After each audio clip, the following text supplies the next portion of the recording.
భయపెడతారే మీరు తమ్ముని భయపెట్టేస్తున్నాను. తీసుకోవాలి మీరు అడుగుతారు మళ్ళీ నన్నే తెప్పిస్తారు.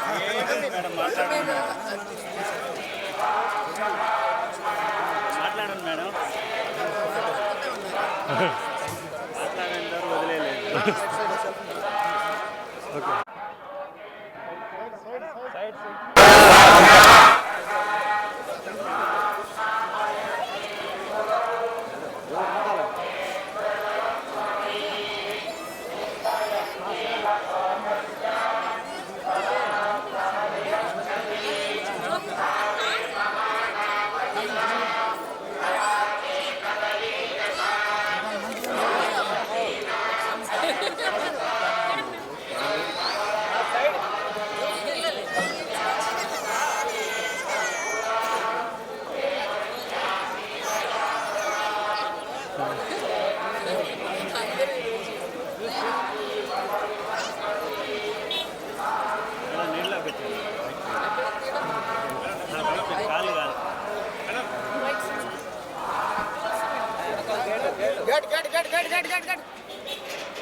దొరికాను కదా ఏదో కాంట్రాక్ట్ చేయాలని ఉంటుంది.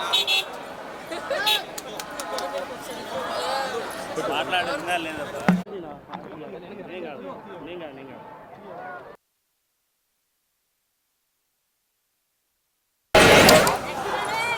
మనమే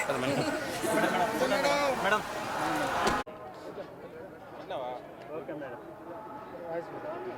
సో ఎప్పట్లాగే మన కలియుగ దైవం వెంకటేశ్వర స్వామి దర్శనం చేసుకొని ఆశీస్సులు తీసుకొని వెళ్తున్నాను. అండ్ ఈరోజు అందరూ కూడా రావటం మీరు అందరూ గమనిస్తున్నారు.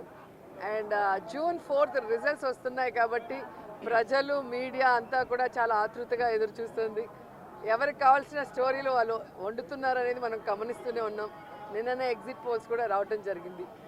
ఎవరు ఏం ఎగ్జిట్ పోల్స్ ఇచ్చినా ఎక్కడ ఏం డిస్కస్ చేసినా ఫైనల్గా జరిగేది సెకండ్ టైం జగనన్న సీఎం. ఎందుకంటే ఈ రాష్ట్ర ప్రజలు సంక్షేమానికి అభివృద్ధికి పట్టం కట్టడానికి రెడీగా ఉన్నారు కాబట్టే మహిళలు ముసలి వాళ్ళు పెద్ద ఎత్తున రాత్రి 9 అయినా కూడా ఎదురు చూసి ఓటింగ్ వేసి వెళ్ళటం మనం అందరం కూడా గమనించాం.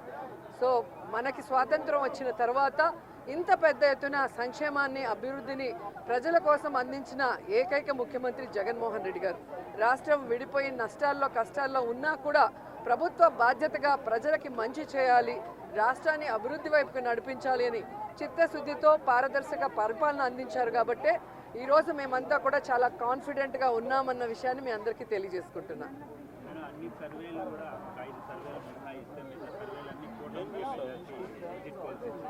ఈరోజు కూటమి కొత్తగా పెట్టుకున్న కూటమి కాదు, ఆల్రెడీ 2014లో పెట్టుకుంది. అప్పుడైతే కొత్త కాంబినేషన్ కాబట్టి ప్రజలు ఎక్స్పెక్ట్ చేసి ఓట్లు వేశారు. కానీ 2014లో అక్కడ ఇక్కడ 2 చోట్ల కూడా కూటమి అధికారంలోకి వచ్చినా కూడా ఈ రాష్ట్రాన్ని సర్వనాశనం చేసింది. కానీ ఈ రాష్ట్రానికి ఇవ్వాల్సినది ఏమీ ఇవ్వలేదు, ఏమీ అభివృద్ధి చేయలేదు అన్నది ఈ రాష్ట్ర ప్రజలు గమనించారు. కాబట్టే ఈరోజు ఆ కూటమికి క్రేజ్ లేదు అనేది మీకు తెలుసు, మాకు తెలుసు.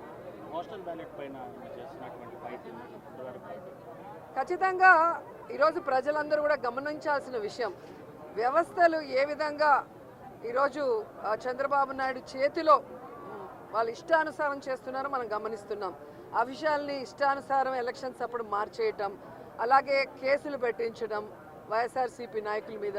ఇప్పుడు దేశంలో ఎక్కడా లేనటువంటి విధంగా కొత్త కొత్త రూల్స్తో పోస్టల్ బ్యాలెట్ని ఏ విధంగా వాళ్ళకి అనుకూలంగా మార్చుకోవాలన్న ప్రయత్నం చేస్తున్నారో మనం గమనిస్తున్నాం.